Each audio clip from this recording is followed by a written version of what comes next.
Hey, hello everyone. Welcome to TMI, Too Much Information with Moondog. And just want to make sure that everything sound okay for all you peeps out there. Just let me know in the side chat if the sound levels are good, and we'll get going on here. Now, let's see. Do you notice that this rubber band is okay? I'm just a little OCD there. So anyway, I want to welcome everybody to the live stream show, and hopefully we get some more comments from the side chat. But it's great to see everybody out there. I already see Pick and Tim Mooney, and I saw some folks earlier, but just before the show started. So hopefully they'll be joining us soon. And we got Sarah Sports as well. So great. Okay, let's get started, everybody. Oh, and Portia Speedster as well. Let me just highlight you guys. There we go.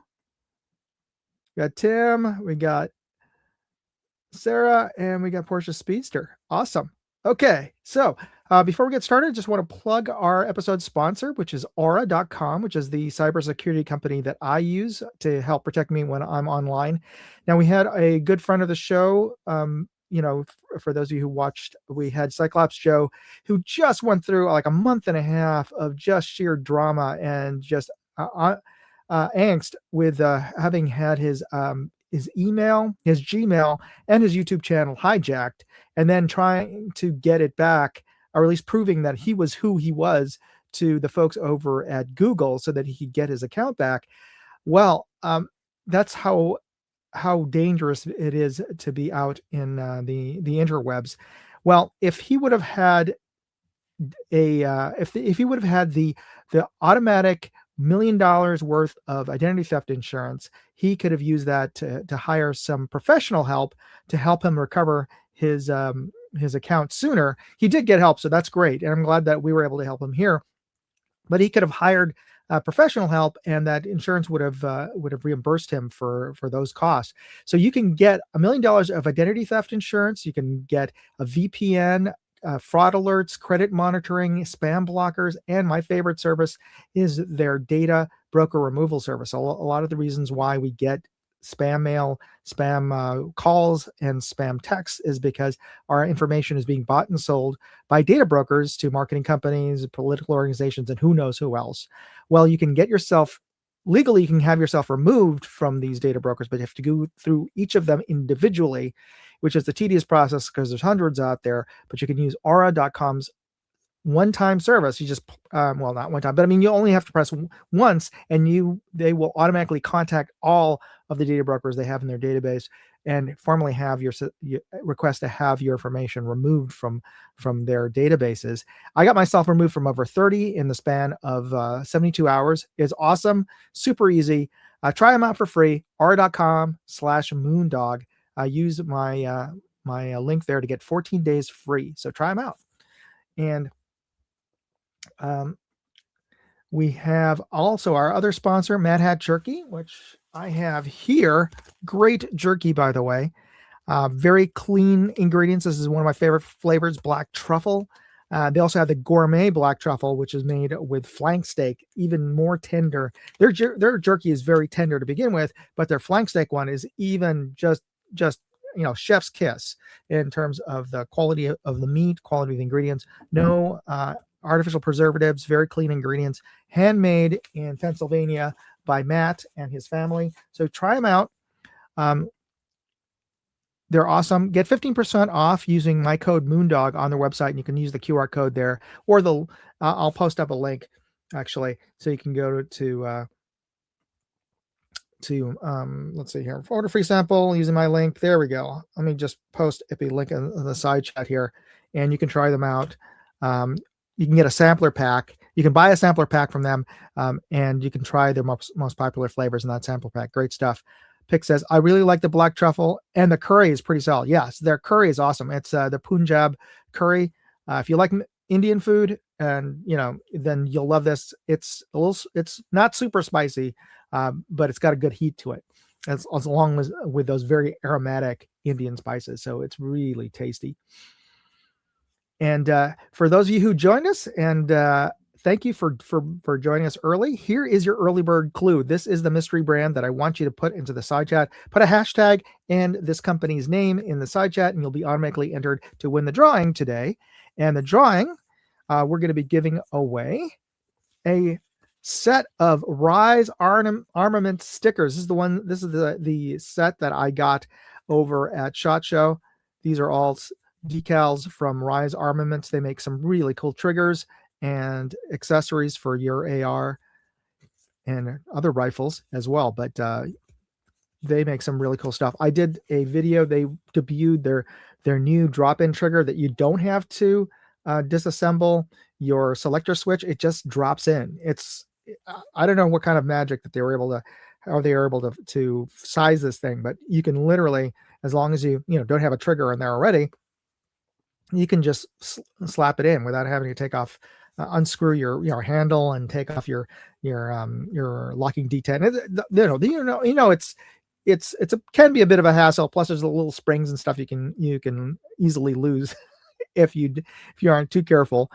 So it's really great that they designed this trigger that you can just drop into your AR. But anyway, we're giving away a set of Rise Armament decals, and as an extra bonus, I'm going to throw in one of my new rainbow. See if I can get any light on here. Rainbow Moondog decals along with it to the winner. So put in hashtag and the name of this company on the side chat. All right, so here's their logo. I'm going to move on, and let's talk about the videos I posted this week. So for those of you who have Glocks, and that's probably the most common pistol out there. Well, for those of you who are fortunate enough to have a modern Glock slide, which has their proprietary MOS cutout on their slide, they designed this so that you can put in swap in an adapter plate to fit any variety of optics footprints, whether it's RMR or DPP or that's Delta Point Pro. That way, you can no matter what optic you have or you can get a hold of, you can put it practically just about any. You can put it onto a Glock MOS cut slide. The only problem is if you put the adapter on there, that's a little bit more like a millimeter or two of additional height because you have this adapter plate on top of your MOS cut slide. But now you don't have to. Osight has made the first, as far as I know, the first enclosed emitter red dot that fits directly onto an MOS cut slide. So this thing sits really low enough that you can use your factory iron sights, and it purports, and I have no reason to doubt their claims, a runtime of over 100,000 hours from a single battery. So that is over 10 years. That's quite impressive. So here, let's take a look at this particular new enclosed emitter red dot. This is the SEMOS, the first enclosed emitter reflex sight designed to mount directly onto an MOS cut Glock slide. The SE is IPX7 waterproof rated, which means that it can survive full water immersion for up to 30 minutes. So let's find out if that's true. But don't worry, you're not going to have to sit here for 30 minutes. I've set my camera for time lapse to speed things up quite a bit. Now, there are open traditional red dots that are also IPX7 rated, but if you've ever been caught in the rain with one, you know that water droplets will often stick to the inside of your reflective lens, distorting your reticle to the point that it really isn't usable. With an enclosed emitter red dot like this, the water just doesn't stick the same way. And the same goes for dust, dirt, lint, and any other fouling. All right, that's 30 minutes, so let's take a look. Let me just shake some extra water off, and yeah, I do not see any water inside of the housing. It's just all on the outside, and you can see that dot bouncing around. Here, let me bring it up closer and bring my hand up. Yeah, there you go. There's the reticle.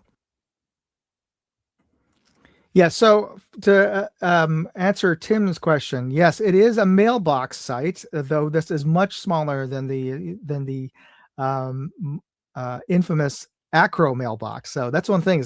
It's barely bigger than their standard SE. Now, except for that weird duckbill at the front, but that is to mount this onto that long duckbill is to cover up the cutout that the MOS cut slide has. So if they could make it shorter, but then you'd have this weird dip on your slide. So to make it form fitting to the top of the slide, that's why they have that long duckbill at the bottom and that little lip at the top. It's actually, I wish they had that in some of their other ones because it actually forms a bit of a sunshade. So I don't actually necessarily mind that. And they had designed this to also just be to sit right in front of your iron sights for a better side picture, at least the more popular side picture for everybody. And also, that's where most people like to mount their sights as far back as possible anyway, right? Not that you have much choice, I suppose, but when I for the pistols that I have a full rail on top, like for example, a Target 22 pistol, most people put theirs on the way back anyway. And Tim, yes, you can co-witness this, so that's a definite improvement, I suppose, and for many people out there. Let's see, and yeah, I run a couple of pistols. I hate the look. Yeah, well, yeah. I wonder why they made this one look. I mean, aside from that duckbill, the mount on the bottom, why they made this so much. This one looks so much different than their other sights, which tend to have a very plain, very clean lines, almost minimalist in terms of the design of the body. But this one really is a bit of a departure. I don't know if this portends to a change in the overall design of their other red dots moving forwards, or their other enclosed emitter red dots moving forward. I don't know. But yeah, it's good. It would be interesting to think maybe this is portends to maybe all their enclosed emitters are going to have that sort of little sunshade at the back. I don't know. And Tim says, I haven't gotten into pistol optics yet. It is a little bit of a transition, especially if you're used to using iron sights. But once you get used to the muscle memory of how to level your pistol, it's not not more difficult, but it is great if you can co-witness it, because then you have the physicality of your iron sights, plus you have the dot for low light situations. And it is they've done studies and they've found them to be a lot more accurate and easier to train for a lot of people, for a lot of new shooters. All right, so moving on, we've got our moving from our 2A channel. I have a new video that I posted onto my reviews channel, and I tend to cover things that are not gun related necessarily, and this one is definitely not. I posted a review of a budget cargo cover that I put onto the back of my Kia Sorento. And if you get a new car and if you don't opt for the luxury trim on your vehicle, you will probably, especially for SUV, if you don't opt for the luxury trim, you're probably not going to get a pull open sunshade. It kind of work like a blind, so they're spring loaded. And if you live in a big city, you probably will be a little concerned with crime. I live in San Francisco, which is kind of notorious for car break-ins, and I've had my car broken into. So that's the reason why I bought this cargo cover. And it was if you compared to buying a aftermarket dealer cargo cover, this is like a quarter of the cost. So here we are. This is what it looks like. It's about 5 feet wide, which is about the width of the inside of your cargo space. And it is mostly this metal tubular pillar covered with the plastic black paint. And also the ends are these spring-loaded caps at the end. And that's to allow them to compress and allow you to put them inside of your cargo space. It's pretty light, about 6.5 pounds, and despite not having an installation manual, it's pretty easy to install. So let's do that. So the inside of your cargo space, you'll find some indents. The cover end has a spring-loaded section, and you'll just push one end into one of the indents and the other, and Bob's your uncle. You have a cover, and they fit into these little hook-like slots And great points out there that were brought up for um, that. Let's see, Sunburst. I just missed that comment. Where was that? Oh yeah, sorry. Tim also said they are gun related because yeah, it helps if you have like your rifle or anything else in the back, and you're going coming back from the range and you need to stop anywhere or you need to stop somewhere on the way there. You definitely don't want to be showing off that there's something that somebody would want to necessarily steal, especially your firearm. So yeah, good point. I definitely would run a cargo cover when I'm bringing my firearm. So yeah, another good reason. And William Trax, also great point. When you're traveling, you never know where you are, especially if you have to stop in a uncovered parking in a motel somewhere. Yeah, it's good to be able to cover your luggage or whatever you have in the back of your car.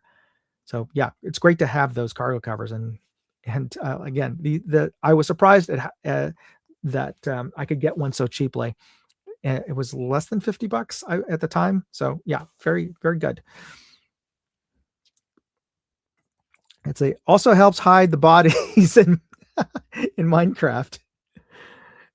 In SF, better to have no cover or nothing in the back. With a cover, they may bust a window or take a peek. I don't know. It's like you never. I think they'll bust the tweakers, the fentanyl addicts will bust a window just in case you might have anything in your car. Because yeah, I don't know. So okay, so on my other channel, which is my travel channel, Moondog Go, I posted up the Etruscans tour video. Now, a few weeks ago, I gave you guys a little sneak peek of the raw footage of me going there. This is the Legion of Honor Museum, which is one of the fine arts museums in San Francisco. I think it's actually the only dedicated fine arts museum. The other ones have a mix of contemporary art and some fine arts, but it's mostly more contemporary art. The Legion of Honor Museum was, I think, built in the early 20th century and like in the 20s or the teens, and it is this neoclassical building at the top of one of the hills that overlooks the Golden Gate. The Golden Gate Bridge in the Bay. So it's beautiful if you get to go up there, and through the trees you can see some wonderful views. But this is a new exhibit that's going to be traveling after San Francisco. It was started over here at the Legion of Honor Museum, and it covers the Etruscan civilization, which was a predecessor of the Roman Empire, the Roman civilization, and heavily influenced the Roman civilization. Things like the fact that things that we consider very Roman, like the Roman arch and aqueducts, were not invented by the Romans. They were actually the Etruscans were the ones who built the first buildings with arches that were later copied by the Romans, or probably I'm guessing they probably hired Etruscan stonemasons to build their buildings in Rome. Etruria, the kingdom of Etruria, or the amalgamation of the Etruscan people, were the area just north of where Rome was, and it is now modern day Tuscany. The Tuscan region is and that's where we get the word Tuscan, is from the Etruscans. If you can hear a sort of similarity there. And here's a short from that video. So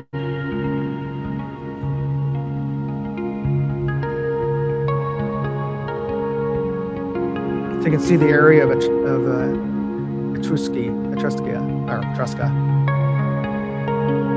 Etruria, I believe is the word I was looking for.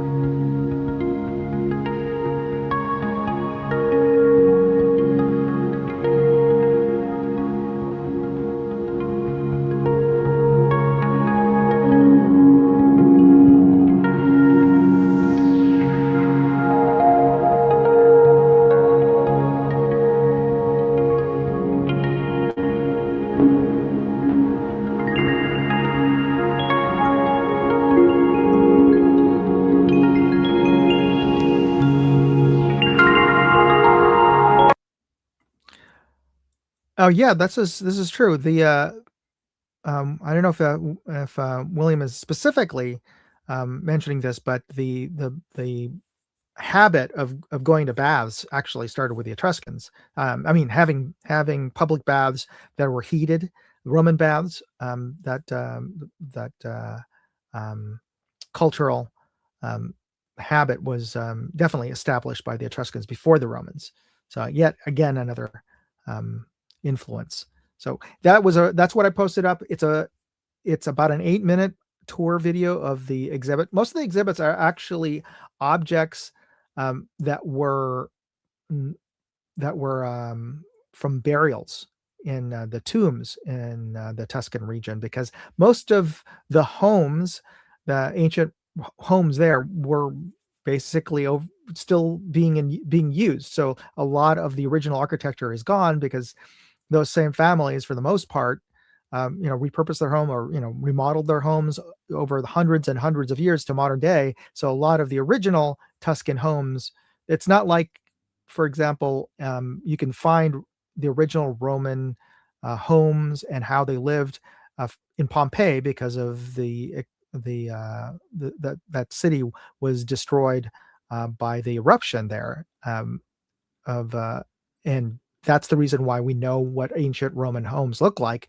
If not for that, we wouldn't know, because most of that stuff was just used by the families that exist now. So unfortunately, there wasn't a similar catastrophic event in the Tuscan region. So most of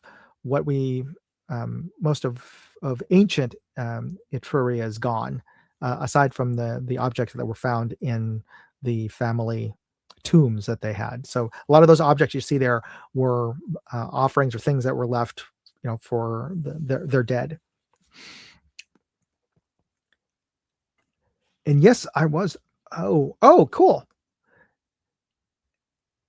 And well, Sarah also mentioned that another good use for those covers is when you have to do long-term parking over at an airport, and that's very good point as well. Very, very useful for that. All right, here's our next clue for our brand contest, and the prize for the contest today is going to be a set of. Whoops, I just dropped one. Sorry. A set of Rise Armament decals. This is their decal pack that they gave out at SHOT Show. So you get a set of Rise Armament decals. This one's a pretty cool one, as well as this one. And I'll also throw in a new rainbow Moondog decal as well, so to the winner. So here is your clue. Here's the mystery brand. This rideshare and transportation company, whose name comes from the German word over or above. But in German, this word is spelled with an umlaut. Those are the two dots. But this company does not have, or at least not, maybe they did originally, I don't know, but currently does not use the umlaut in their name. So if you know what this company is, put a hashtag and their one-word name in the side chat, and you'll be automatically entered into the drawing software. Okay, so it's looking for that character chain. So, and it doesn't matter if it's capitalized or not capitalized, just as long as you spell it correctly. So good. All right. So there's your clue, and we'll be drawing the prize winner at the end of this episode. But the reason I brought the mystery company up is because last week I saw this on the street, and my first thought was, when I drove up, was like, that's a ugly color, or garish color. I'm not all that fond of, other than on a lowrider, a gold color car. I always thought those were somewhat tacky.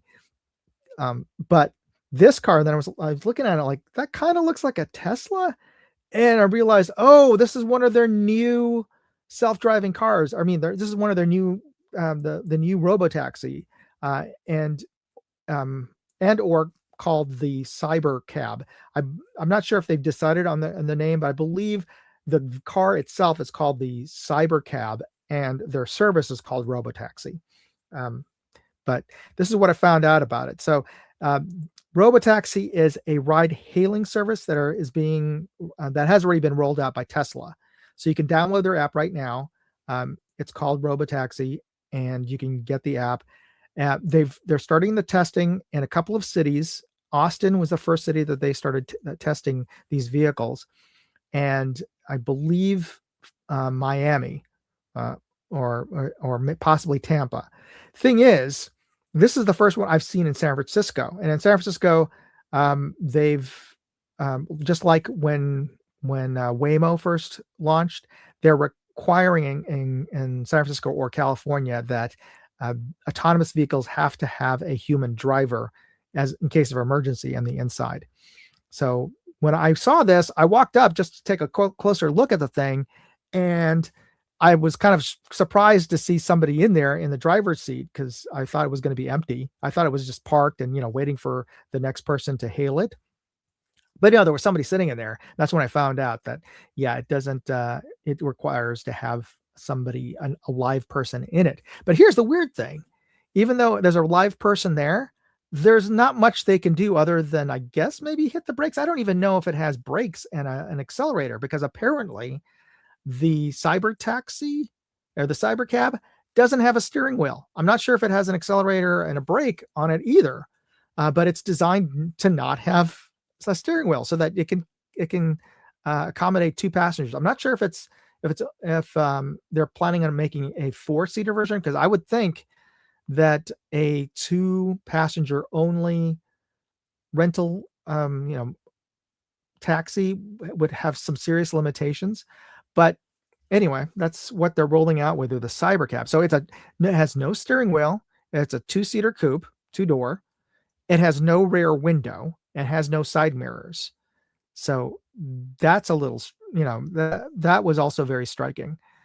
So if you can see up here, it has no side windows. It's just going directly using the cameras for the rear view and the side views. And I'm not sure how they're getting around that. I'm sure there's regulations in California that require a side mirror. I don't know if that's entirely true, but I suspect that's the case, because I remember that there were cars that only had a mirror on one side, but they stopped that in California. I forget which cars, but this was back in the 70s when some cars came with only one side mirror.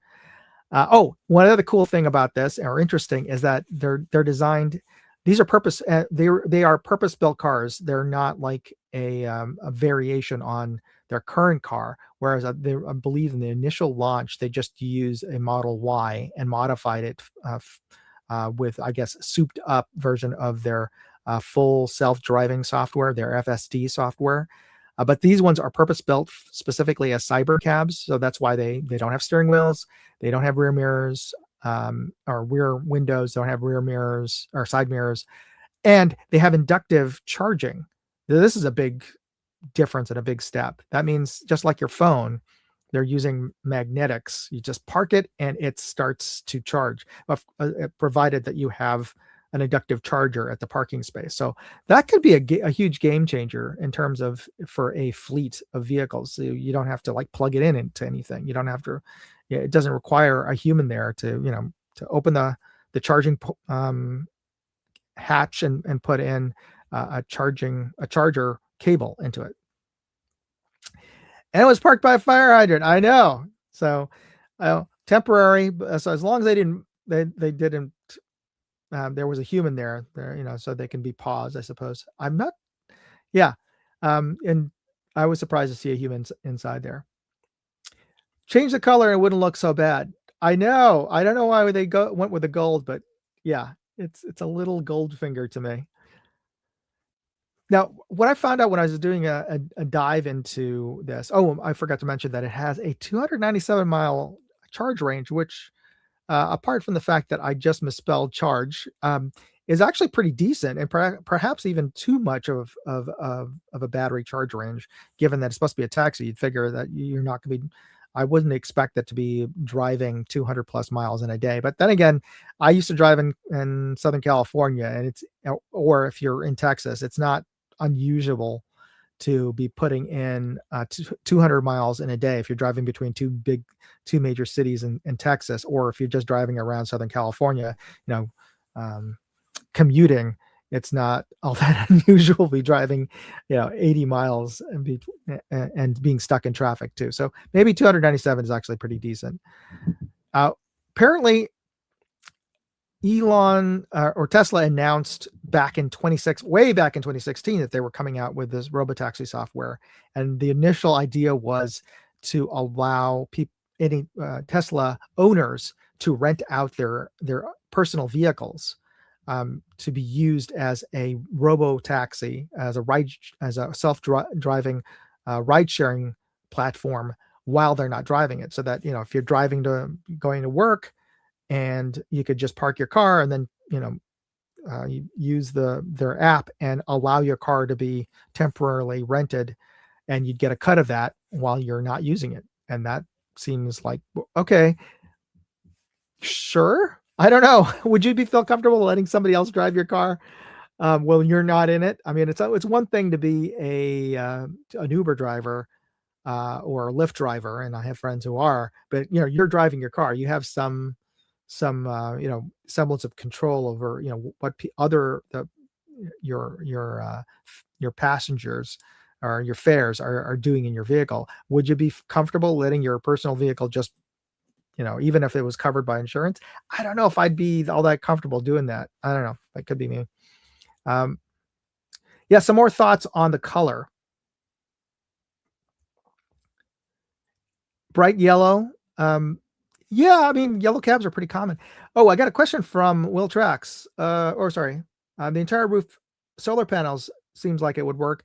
I'd heard that the solar panels on, I forget if it was Tesla who rolled out with it first, or if it was one of the Priuses. They found that it didn't really do that much in terms of charging. So Will Trax, should I switch channels? Not sure what the question is. Did I miss a question from Will about was he nuts? Okay, I don't know if he's having problems with hearing. Are you guys able to hear me okay or not? I just want to make sure that that wasn't an issue with the sound. But if everything looks okay, let me know.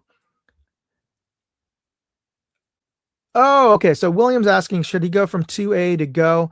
It kind of doesn't matter. I just found that most of the people who are on the side chat tend to be. Oh, okay, so if you're watching it on Go, here's the thing. I have the simulcast on multiple channels. So the people, if you're commenting on the side chat on my Moondog Go channel, you may feel a little lonely because there aren't that many people in the side chat. So yeah, if you want to respond to anybody else in the side chat, or at least see what's going on for them, you probably should go to the 2A version of TMI. There's a lot more side chats going on in the 2A channel. So to answer your question, I would go that. Fisker had solar panels, total fail. Yeah. That they found is that it's a nice idea, but the amount of power that came from the solar panel on the roof really didn't make that much of a difference in terms of battery charge capacity. I can't imagine that it hurts other than in the additional cost of installing a solar panel, and any additional cost, of course, in any repairs that could possibly happen. I do know that from my friends who own Teslas that any slight bump in them costs a whole lot of money for repairs. And certainly nowadays with any car, any kind of repair is expensive, but like 4 times more so with a Tesla. Maybe. Okay, so I got a question from Pick. Maybe in the mobile page, like Tim and I were.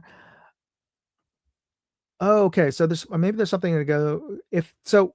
By the way, if you ever see a notification on my channel to watch the TMI, and you see a little phone icon in the title, that is the vertical version of this show, which is optimized for using on your phone. So if you're listening or watching this on your phone, like if you're driving or what have you, or watching it on the go, go with the phone icon version of the TMI show. For if you're on a computer, then go with the and that's the horizontal sort of standard long form version. Yeah, diminishing returns just isn't worth the squeeze on the solar roof. And yeah, I think it's better off that for solar you'd want that on a building. I'm actually surprised they haven't installed more solar as awnings in parking spaces at malls, because it really does cut down on the just the heat of cars. If you've ever had to park your car in Southern California or anywhere in the Southwest, I wish they install more pergolas or whatever, awnings, solar covers on parking spaces. William Truck says car insurance like CarShield won't cover some Tesla models, probably just because of the extra cost in them. And heaven forbid you run into a Tesla, because you're better hope that you have really good insurance coverage, because that is those are expensive cars to repair. All right, folks, moving on. So let's go into our final clue. Before, let me just wrap up with a Tesla and the CyberCab. This is interesting, but just like Waymo and everything else, it's going to be a huge disruptor, I think, moving forward. And like anything with AI as well, is that once you have automated cars offering ride sharing, the biggest gig industry right now is are people who are driving part-time for Lyft, Uber, or DoorDash, or anything else. It is very common for folks who are working minimum wage to supplement their income to drive. And as we're seeing more and more autonomous vehicles, that's going to go away, just like a lot of the customer service phone jobs that folks can get working customer service is getting replaced by AI agents. We're going to see a huge change in the economy in the next 5 years, I think, just because of these autonomous vehicles. And I'm not going to blame Tesla, because there's all these other autonomous vehicle companies out there. Uber announced one. As I mentioned, Waymo as another big one. Zoox is another one you may not have heard or seen. These are vehicles from a company called Zoox that are coming out of Stanford. These are really strange vehicles because they look the same going backwards or forwards, and I think they might have been designed initially to drive in either direction, as like there's no front, because the seats on the inside, there's no driver on the inside for one, and so it's just like you're sitting in a carriage, like the People Mover in Disneyland. So there's 4 seats, but both of the sets of the bench seats are facing each other, so you can fill, I think it's either 4 or 6 passengers in the same vehicle, but it can go, there's no front or back. You can drive in either direction. So that's an interesting one. But those jobs, driving for car services or delivery, may be going away. Maybe delivery won't. I don't know. But then again, robotics. Maybe there'll be some robot that'll come out and deliver your food for you from DoorDash. But maybe that's the only one that's going to be left is when ride hailing services go the way of robots, that the only thing left is actual delivery. But what are your thoughts on that? Let me know in the side chat over there. So here's your final clue, by the way, for the giveaway for the decals. Let me just show you, for those of you who just joined us, I'm giving away a Rise Armament decal pack. So these are the set of decals that they gave us over at SHOT Show if you visited their booth. Cool stickers here. Jackpot, very Las Vegas themed. And F1 had just recently, I don't know if they just recently, but their F1's in Vegas. So pretty cool decal pack, and a poker chip decal. And I'm also going to give away a Moondog decal. So here's your final brand clue. This rideshare company started in San Francisco by some tech executives, Garrett Camp and Travis Kalnick, in 2010. And it came from their frustration when they couldn't hail a cab during New Year's Eve in Paris.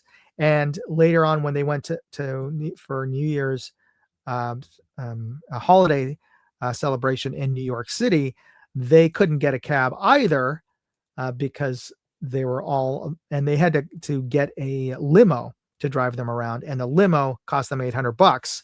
So they decided, there's got to be a better way. So they came up with this company. And if you know what this mystery company has, put the hashtag and their name in the side chat. Now, this company, along with competitors like Lyft, created the rideshare marketplace that we know of today. And they somehow got their way around the monopoly of regulation from taxis and limousines by basically breaking the law and claiming that they weren't taxis, that they were just helping people figure out, how they could share give a ride to people for free or something like that. Like you could give people rides, and it was a it was a service in that respect, and they weren't offering a transportation service. So or it was a carpool service, right? So anyway, that's how they got started. So if you know who this company is, this mystery company, put in hashtag and their name on the side chat, and you'll be automatically entered into the software. Some final thoughts from the side chat. Tipping goes away. This is true with a robot. Have you seen iRobot? Yeah, that's true. Tesla is working on a robot as well, Optimus Prime. So maybe Optimus Prime will like crawl out of their vehicle to deliver your DoorDash Mexican food. I don't know. So, and Pick says they're breaking down like crazy. Saw a guy buy one for $10K, and they are 100,000 new. Oh, is this another? Oh, the Rivian. Yeah. And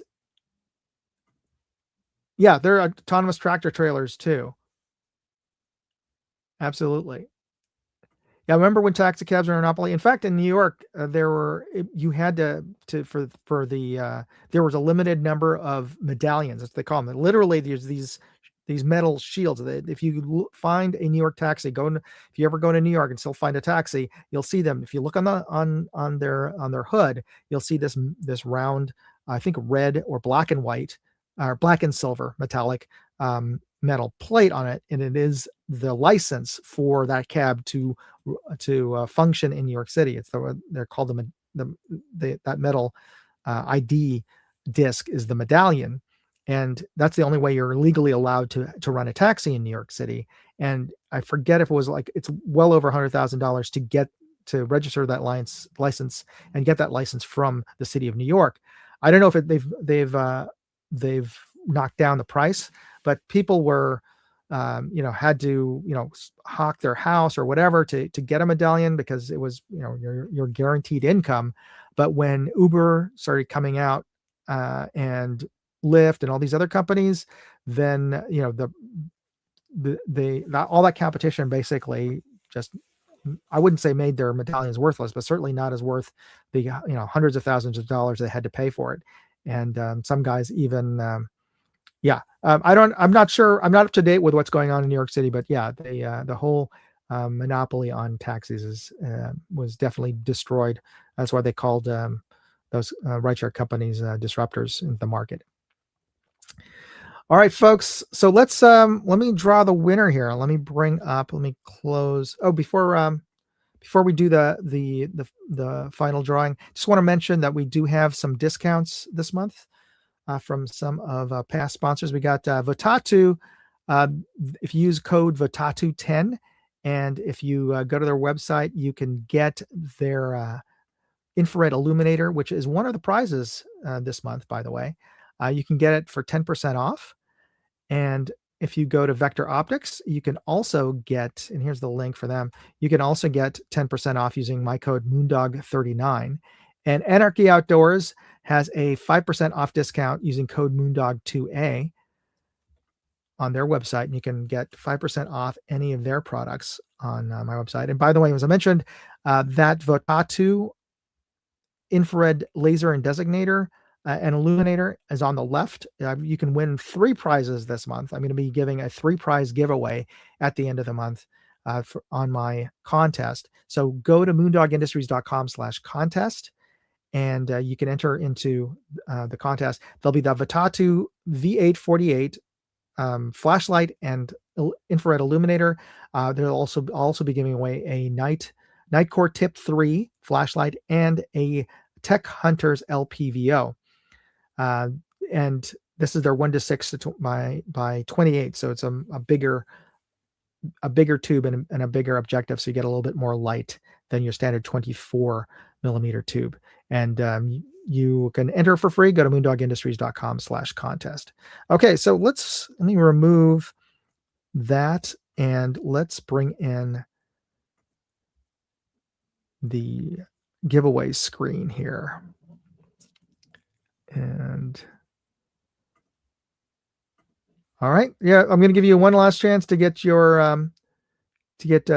entry in this mystery company. Okay, so we've got 6 entries. All right, you know what? I'm going to give away 2 prizes today, 2 sets of these decal packs. So let's see who's going to win. So I want to make sure everybody can see the giveaway tool on screen. A couple of a month or 2 ago, I didn't have that on screen and nobody could see who was the winner. So I want to make sure that you guys can see it. Let me know in the side chat that you can see the giveaway screen. All right, so great. You got good. Packrat, you just got in last minute. All right, so let's do the drawing. First set of decal packs goes to, let's see.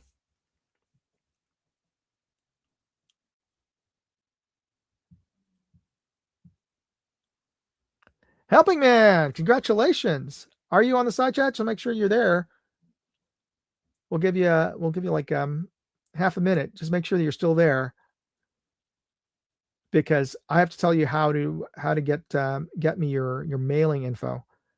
So by the way, if you do win, shoot me an email and give me your mailing info so that I can send you your prize. Otherwise, I don't know where you live, thankfully, right? Because I don't want to know where anybody else lives. Okay, so we'll give Helping Man just a couple more counts to get in there. Otherwise, we're going to draw another winner. So, Helping Man, I hope you can hear or see this. Anyway, let me I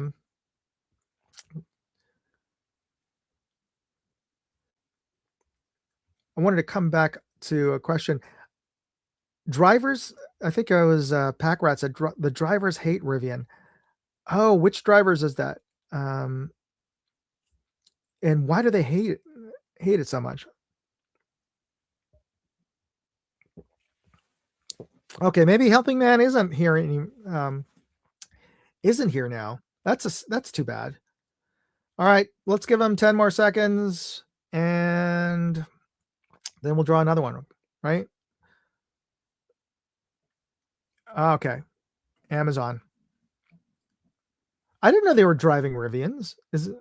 But well, at least they aren't where I'm at. But anyway, all right. So I guess we're gonna have to draw again, because I don't see. Did I miss? Just make double sure that Helping Man didn't comment on the side chat.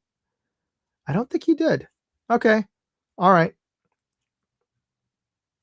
Okay. So we're gonna pick another winner. Draw again.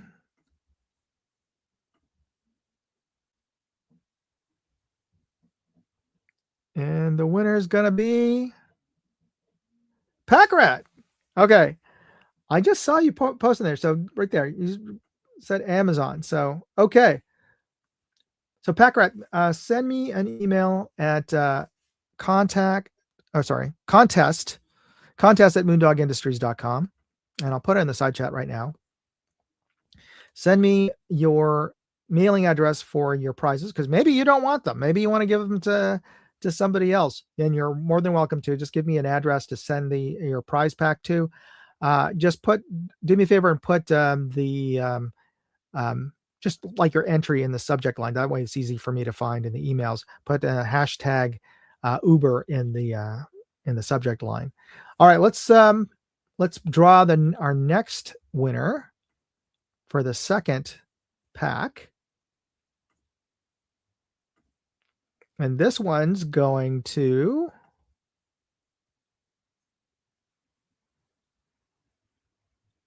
Gizmo Car. All right. So same deal. Let's see. Let's make sure that Gizmo's on there. Actually, just realized that. Oh, there he is. Good. Very good. Here. Awesome. So Gizmo, send me a email at contest@moondogindustries.com and send me the address that you want the prizes shipped to, and I'll be happy to ship them. All right, everybody. That wraps up this episode of Moondog TMI.